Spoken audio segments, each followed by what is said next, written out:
ចាជំរាបសួរបងប្អូនទាំងអស់គ្នាថ្ងៃនេះនាងខ្ញុំនឹងមកប្រាប់ពីវិធីធ្វើងាយៗលក្ខណៈម្ហូបក៏បានអាហារសម្រន់ក៏បានយកទៅក្លែមជាមួយនឹងទឹកត្រជាក់ក៏បានដែរការធ្វើជើងមាន់លីងជាមួយនឹងគល់ស្លឹកគ្រៃអញ្ចឹងកុំឲ្យបងប្អូនចាំយូរយើងទៅមើលរបៀបធ្វើទាំងអស់គ្នាសម្រាប់រសជាតិនៅក្នុងការលីងជើងមាន់គល់ស្លឹកគ្រៃគឺមានផ្អែមប្រៃហឹរបើសិនជាបងប្អូនចូលចិត្តណាតែនាងខ្ញុំគឺមានកូនតូចៗចឹងនាងខ្ញុំអត់ដាក់ម្ទេសបើបងប្អូនធ្វើសូមជួយដាក់ម្ទេសរៀងច្រើនតិចក៏ឆ្ងាញ់ដែរទៅតាមការចូលចិត្តរបស់បងប្អូនអញ្ចឹងយើងទៅមើលរបៀបធ្វើហើយនេះគឺជាជើងមាន់របស់នាងខ្ញុំគឺចំនួន1គីឡូបងប្អូនហើយសម្រាប់ជើងមាន់មួយមុខនេះគឺនាងខ្ញុំយកវាមកកាប់តូចៗល្មមបងប្អូនចូលចិត្តកាប់ជា2ក៏បានជា3ជា4ក៏បានដែរតែតាមការចូលចិត្តតូចៗឬក៏ធំសម្រាប់ជើងមាន់នេះគឺនាងខ្ញុំលាងសម្អាតរួចរាល់ហើយនឹងនាងខ្ញុំនឹងចាប់ផ្ដើមយកវាទៅស្រស់ឬមកក៏អាចស្ងោរមួយរំពុះ5នាទីអីបានដែរបងប្អូនកុំឲ្យវាឆ្អិនពេកវាអលួយពេកគឺអត់ឆ្ងាញ់ទេហើយសម្រាប់ការស្ងោរជើងមាន់របស់យើងមួយរំពុះហ្នឹងគឺនៅក្នុងទឹករបស់ដែលយើងស្ងោរជើងមាន់ណាបងប្អូនយើងមានប្រើជាមួយនឹងរំដេងត្រកូលសើចគល់ស្លឹកគ្រៃឬមកក៏ស្លឹកគ្រៃចឹងទៅឲ្យលួចអំបិលបន្តិចផងដែរដើម្បីឲ្យជើងមាន់របស់យើងគឺកាត់ភាពឆ្អាបហើយនឹងមានក្លិនឈ្ងុយពីគល់ស្លឹកគ្រៃចឹងណាចាឥឡូវយើងចាប់ផ្ដើមដាក់ជើងមាន់របស់យើងចូលហើយនៅពេលដែលទឹករបស់យើងពុះយើងដាំទឹករៀងពុះបន្តិចដើម្បីឲ្យមានក្លិននៅក្នុងគ្រឿងរបស់យើងឲ្យវាមានភាយក្លិនឈ្ងុយសិនចាំយើងដាក់ជើងមាន់ចូលហើយការស្ងោរជើងមាន់របស់យើងតែបន្តិចបានហើយបងប្អូនយើងនឹងឆាប់ស្រង់ចេញណានៅពេលដែលវាពុះល្អបែបនេះហើយយើងចាប់ផ្ដើមចាក់ចោលយកតែជើងមាន់បានហើយសម្រាប់ស្លឹកហើយនឹងទឹកគឺយើងអត់យកទ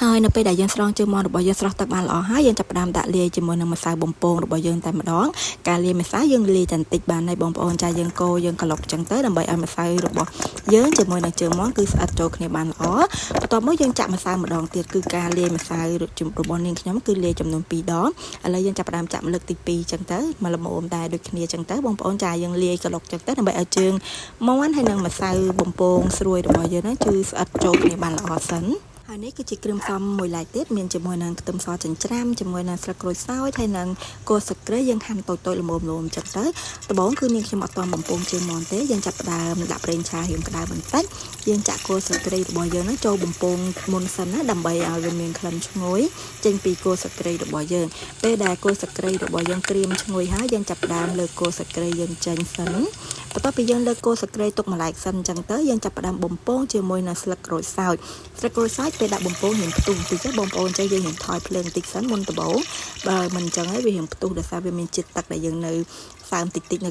ៅជាប់ស្លឹកក្រូចសើចរបស់យើងណាបន្ទាប់ពីយើងបំពងរួចរាល់ហើយយើងទុកមួយឡែកដូចគ្នាឥឡូវយើងចាប់ផ្ដើមដាក់ជើងមាន់របស់យើងបំពងតែម្ដងហើយនៅពេលដែលយើងបំពងជើងមាន់យើងប្រើភ្លើងអត់ឲ្យខ្លាំងពេកទេអញ្ចឹងធ្វើឲ្យជើងមាន់របស់យើងឆាប់ខ្លោចហើយអត់ស្រួយល្អហើយការបំពងជើងមាន់ហ្នឹងគឺនាងខ្ញុំបំពងចំនួន2ដងហើយឥឡូវយើងចាប់ផ្ដើមបំពងលើកទី1សិនមកក្រៀមល្មមយើងស្រង់ចេញសិន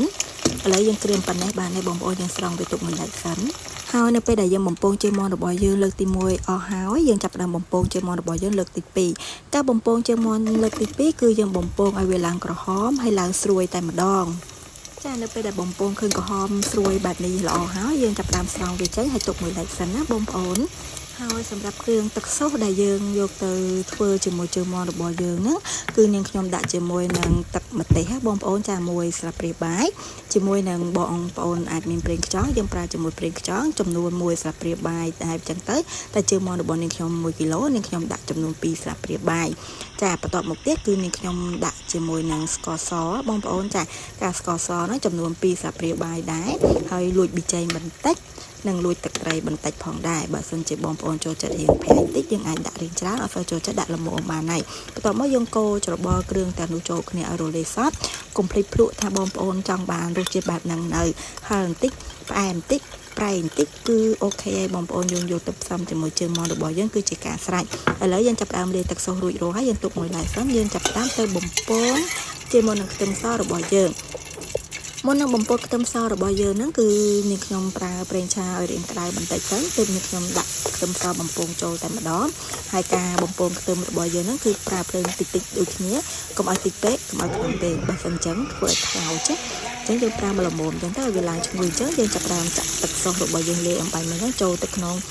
ខ្ទឹមដែលយើងបំពងហ្នឹងតែម្ដងក្លិនឈ្ងុយពេញទេណាបងប្អូនចាប់ឈ្ងុយមែនតើយើងលូតតែបន្តិចចឹងទៅយើងចាប់ផ្ដើមយកជើងមាន់របស់យើងទៅកូរក្រឡុកជាមួយគ្រឿងរបស់យើងចូលសព្វគ្នាបន្តិច